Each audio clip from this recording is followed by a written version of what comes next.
Hi everybody and welcome to the Flute Practice. Now recently in a video we looked at how to practice scales, and one of my points in this video was that you need to be able to understand your scales.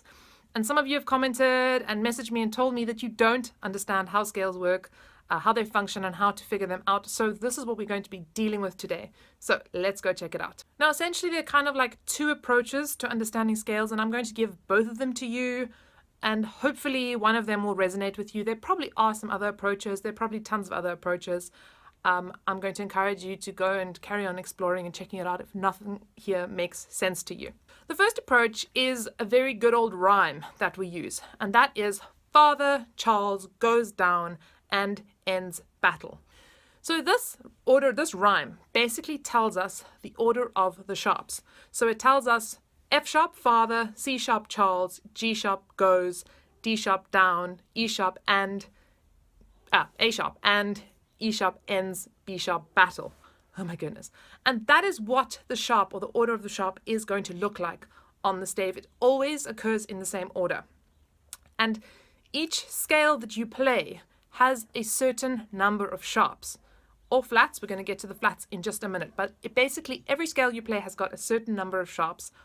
Always. That is like, it's like identity. That's who it is. So for the flats, it's very convenient. We can just reverse this rhyme. So we can just have battle ends and down goes Charles's father. Very easy. Okay, so what these rhymes tell us the order of the sharps, which is Father Charles goes down and ends battle, and the order of the flats, which is battle ends and down goes Charles's father. Now, this is not necessarily going to help us know how many sharps and how many flats there are in each key.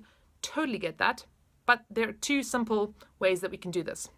They are slightly different for sharps and flats, so pay attention. So for sharps, the easiest way to figure out how many sharps your key has got is you go to the second last note of your scale. So the seventh note of your scale, the second last. So if you're in G major, the note just before G, which is F. Right? Or in D major, the note just before D is C. That note just before your before the note of your scale, so the second last note, is always the last sharp that you have present. So, for example, I'm going to walk you through this. If you have G major, F sharp is your last sharp. Then we go back to our rhyme and we look father. So there we can see, okay, it's just got F sharp, because there are no other sharps before that. Father is the first sharp in the order of sharps. D major, so I look, C is my last note before my D.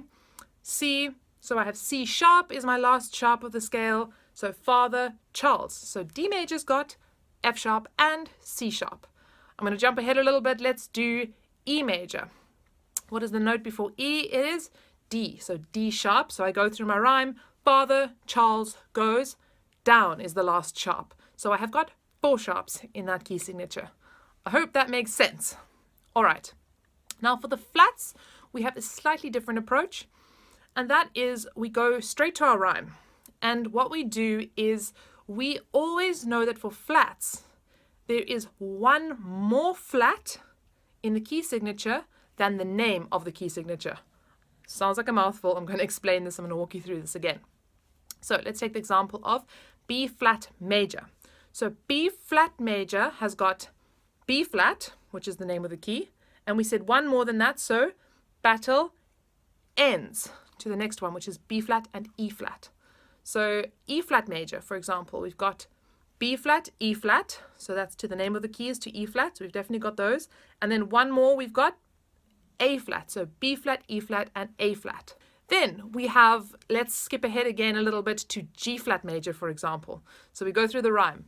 Battle ends and down goes to the G flat. So those are those 5 flats that we definitely have. And we go one further, Charles's. So we've got 6 flats. Yikes. 6 flat, and the last flat is that C flat. Okay, so I want you just to you can test yourself actually really nicely. You can just kind of even make like a bag of all your scales and just test that you really know how many flats each of these have. The question that often comes up, okay, so you give me a key, like how many sharps of flat are there in G flat major? Okay, that's easy. Wait, how many sharps of flat are there in B major? Another question comes, well, how do I know if they're sharps or flats? Okay, here's the rule. There are 2 exception scales that we just have to know. The one is that C major has got no sharps and no flats.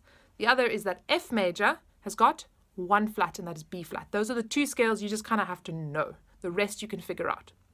So once you know those two scales, push them aside. Here's the rule. Any key signature that has got a flat, something flat, B flat, E flat, A flat, G flat, so on and so forth, has got flats in its key signature. Any other scale, any other note, so any A, B, C, not C, A, B, G, D, whatever it might be, that rhymed. Those always have sharps. The two exceptions, C major and F major, of course. We've packed those away so we know that. Okay, so that is kind of the basic idea of how you can find your key signatures, how many sharps and how many flats. Now, there is another approach to this, and that is looking at our circle of fifths. Now, I'm basically going to create the circle here. You can see it. You will see that these notes basically each have 5 steps between all of them. So if we start at C, the top there, so we've got C, D, E, F, G is the next step. And then we go 5 steps from G. G, A, B, C, D. So we always work 5 steps, 5 steps, 5 steps around the circle. And you will see that eventually we make a full circle and we come right back to that C. Now, you will also notice that this circle of fifths follows the rhyme. If you start at the F, we've got Father Charles goes down and ends battle. And if we reverse it the other way around, we've got battle ends and down goes Charles's father. So in fact, the rhyme does follow the circle, does follow that circle. And then from that, we can see, okay, C major we know has got no sharps and no flats. Then we can go around clockwise and we can get all the sharp keys. So F is, sharp keys. We've got G majors, the first sharp, D majors, 2 sharps, 3 sharps, 4 sharps, and so on and so forth. And if we go around the other way, if we go counterclockwise, we get the flats. So we got C majors, obviously nothing again. We've got F, which is the first flat, B flat, which is 2 flats, E flat, which will be 3 flats, and so on and so forth. So this is really another way that you can kind of work it out each time. To be honest with you, yeah, you could get around not using the rhyme, but that rhyme really is very useful. Also to remember that you eventually get used to these keys. You get used to just knowing, especially kind of your first 4 to 5 sharps and flats.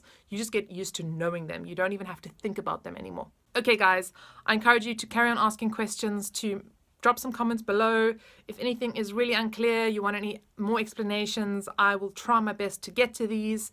Until then, everybody, happy practicing, happy scale practicing and understanding, and see you next time.